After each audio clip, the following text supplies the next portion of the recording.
And stopping by for a few minutes here in the Carne Asada, former Major League player, current Bally Sports analyst, and 97 the 3, the fan contributor, Tony Gwynn Jr. Tony Gwynn, how are you, Jr.? How are you doing? I'm doing well. How about you guys? Doing great, man. We're actually really stoked to have you. Just because all things considered, the battle down south obviously is getting funner and funner Yeah. as the years go along. But this year quietly, Manny Machado's been going out and doing the thing. He hasn't gotten a whole lot of noise, and likewise that pitching staff is quietly doing what they need to do. And obviously all the attention is up north with the Dodgers, in the division. But I wanted to start with this.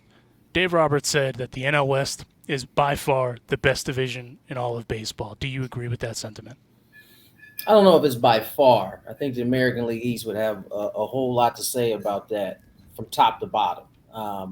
But it's not far off. The National League West has been competitive for a while, but now you're seeing teams like the Rockies and Diamondbacks, although not perfect by any means, they can cause a lot of havoc, and they have caused some havoc so far. So Padres learned that the hard way. They got swept in Colorado earlier, a couple last week or 2 weeks ago now. So from top to bottom, this is certainly one of the top divisions. I don't know if I'd go as far as saying it's by a long shot, though.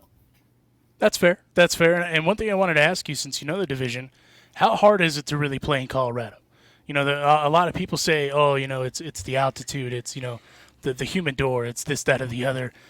I feel like it's really hard to play there, aside from the fact that the ball just jumps. But it's just a tough place to play because of travel and just all things considered as well. Am I wrong in making that assertion? No, you're not. Yes, the ball travels, but it's really about how your body feels. When you go into Colorado, never fails that the first 2 days, your body is trying to acclimate to that high altitude, and there's really no shortcut to get your body in a place where you feel good again. It's not till usually the last day, if you're there for a 3 game set, that you start to feel somewhat normal. I don't even play anymore, and as a broadcaster, I know my body feels terrible in that place for the first few days. And so, you know, it is what it is. Guys know that going in, and you got to try to kind of piece it together regardless. But it's not an easy place to play, especially for the outfielders. They're generally having to cover far more ground because of how big that outfield is than any other place. And so, the little things like running in and out between innings, like you have to consciously make sacrifices in terms of how fast you get out there, how slow you come in, to try to find ways to get your body in a place where you're not fatigued, you're not feeling like crap. But there really isn't a whole lot of good answers for or remedies for it. Interesting. Go ahead, Alysha. I was just going to follow up with that. Hey, Tony, thanks for joining us. We always hear about how tough it is in Colorado, all that good stuff. What is it like to come and play in Dodger Stadium? Like what do they say behind the scenes? I mean, I'm a homer, born and raised LA. What do players and San Diegans, is that okay to say? Yeah, yeah. Fans when they're coming to, up the five, when they're coming to Dodger Stadium, what is it that they think about Dodger Stadium? Well, the player experience is a little bit different. The player experience, I mean, that's one of the best, surfaces, fields that you'll get a chance to play. I know all infielders love it. There was a time where one of the annoyances was the gnats they had on the field, but they've kind of gotten rid of that. In terms of how the fans feel coming up north, I mean, listen, it's a rivalry, at least on our end, for a reason. You know what I'm saying? So they don't necessarily enjoy going to Chavez Ravine and watching a game, but as the visitors, they really shouldn't necessarily enjoy it, right? They're going into a place that is a tough place to win ball games. It's always a really good team, and the fans are going to let you know about it when you walk into the building, and there's no getting around that. I love it. I love that you went straight for it. I was going to take my time with bringing up, is it a rivalry? Because we've had some of your Southern compadres on our podcast before, and we have fun with it. We do know that it is fun. There's a lot of passion behind it, right? Of But course. I refuse to call it a rivalry, and it really upsets San Diego fans. So I say bring it, right? Listen, I don't think you're wrong, Alysha. I think, having been on both sides of this before, the Padre perspective is different. We are trying to get where you guys have gone and have been. And quite frankly, over the history shows you that the Giants are the Dodgers' rival. And until that is changed on the field, it's a tough argument for us San Diegans to have. Now, from our perspective, you guys are definitely our rival. we are trying to topple you guys down. We are trying to take you guys down after a long run. I know it was broken last year by the Giants, but again, that kind of proves the point, right? The team that stopped the long run of division titles was the Giants. It wasn't the Padres. So that's something that's going to have to be earned. I think this organization wants to get to that point, is striving to get to that point, but they're not there yet. Okay, respect. It's going to be fun. Keep it fun, everybody. Hey, Tony, anybody who's a loyal listener to this show knows that I worship at the altar of your father. In the Ramirez household, Tony Gwynn is, and this is why everybody gives me a hard time, even though I'm a diehard Dodger fan. Everybody's like, oh, Juan's a Padres fan. Juan loves the Padres. Look, let's not forget the Gwynn Dodgers connection here, okay? Tony, our guest here, played 2 seasons for the Dodgers. His uncle, Chris Gwynn, played for the Dodgers. In the Ramirez household, my father, when he sees the Dodger players strike out, he always says this, Tony. He goes, "Tienen que ser como Tony Gwynn." And it's just like, for those of you who don't have the bilingual button, the SAP button on the podcast, that means why can't they be like Tony Gwynn? Your father made hitting look easy. And I love that your father gave Tommy a hard time. I don't know if this is true or not, but it's been reported that your father would go up to Tommy and go, "Hey, why don't you play my brother more? Give my brother more playing time." I wanted to ask you specifically this about your father because he is, to me, just one of the greatest hitters of all time. The fact that he got his 3,000 hit in Montreal, were you there for that? And I mean, to me, I see it, and it's like the stands are half empty. Yeah. Your father deserved more. So were you there? What was that experience like? Unfortunately, I wasn't there. I left the day before because area code tryouts were happening at Blair Field in Long Beach, and I needed to be there. And that was really my opening chance to play in collegiate, and it set my path. So I ended up missing it. But to be fair, my dad had a shot to get that done in St. Louis, which would have been a much better place to get it done. But I think he went 1 for 4, 1 for 4, 2 for 5. He needed one more hit in St. Louis. He wasn't able to get it done. And, I think he knew that. He knew that if there was going to be like the type of memory that I think everybody wish it could have been, right? Yeah. He knew he had to get it done there. Unfortunately, baseball can do that to you sometimes. He ended up having to wait one more day in Montreal. That also meant that I couldn't be there for it. But, it didn't necessarily spoil it, right? I mean, I wish there would have been more people in the stands, but one of his college teammates, currently Kerwin Danley, who was the first base umpire that day, was on the field. My mom, his mom, on her birthday, got a gift of 3,000 hits. So although it wasn't, necessarily the most memorable in terms of fans in the stands, it was certainly memorable for our family, especially my grandmother.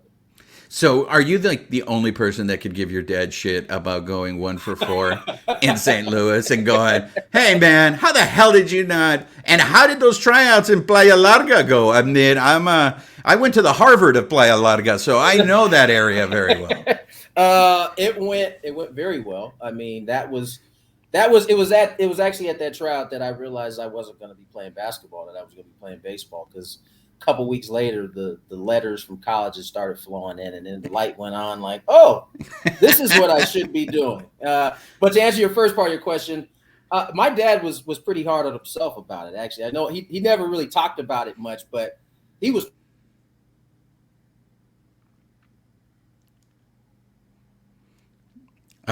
homers at that time. So it could have happened on the same night.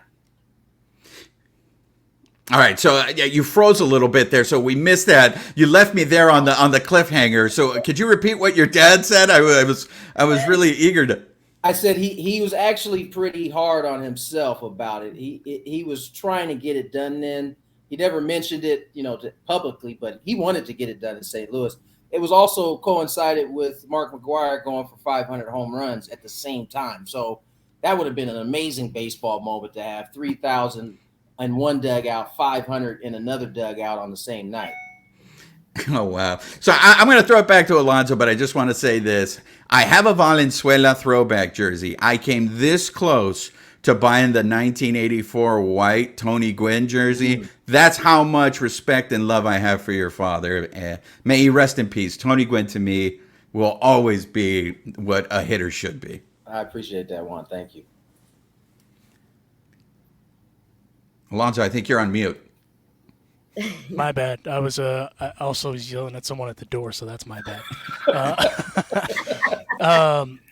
So looking ahead to this weekend series, obviously that's why we have you on to chop it up about that series. What do you expect? Obviously the Dodgers are dealing with some stuff. The Padres are dealing with some stuff. Tatis is still out, but he's ironically getting a bunch of votes for the All-Star game, and I saw some ruffled triggered folk about that on the Twitter, which I think is hilarious. By the way, I think those are some of the more funny things to get angry about. But looking ahead, kind of how do you expect this to kind of play itself out? It'll be interesting. I honestly don't know what to expect because both teams aren't 100% healthy. Not only are Dodgers without Buehler, they're without Betts.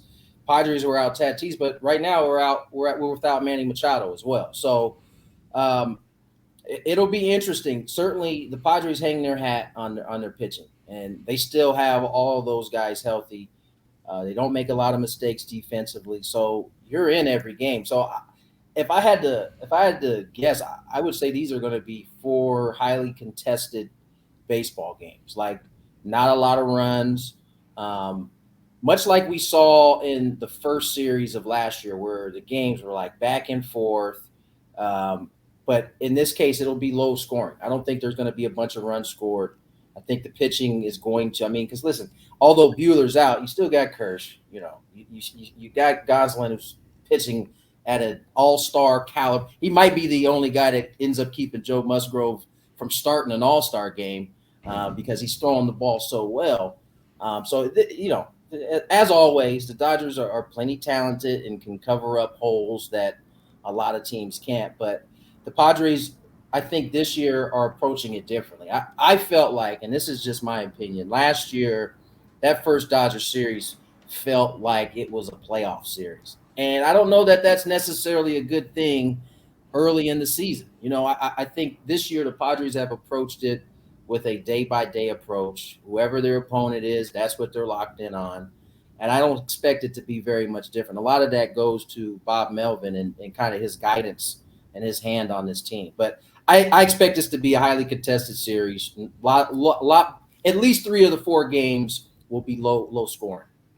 No, 100%. I think you hit the nail right on the head, and again, I've said it a bunch of times before.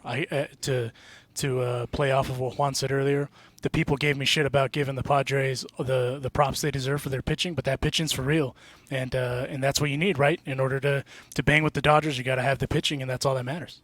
We've seen it time and time again. If there's a kryptonite of a really good team, it's good pitching, and it can't just be good starters, because the Dodgers, what they do best, and what I think the Padres have started to gain ground on in terms of how they do it, offensively, they wear your starters down. They see a ton of pitches. They are masters at fouling off pitch after pitch.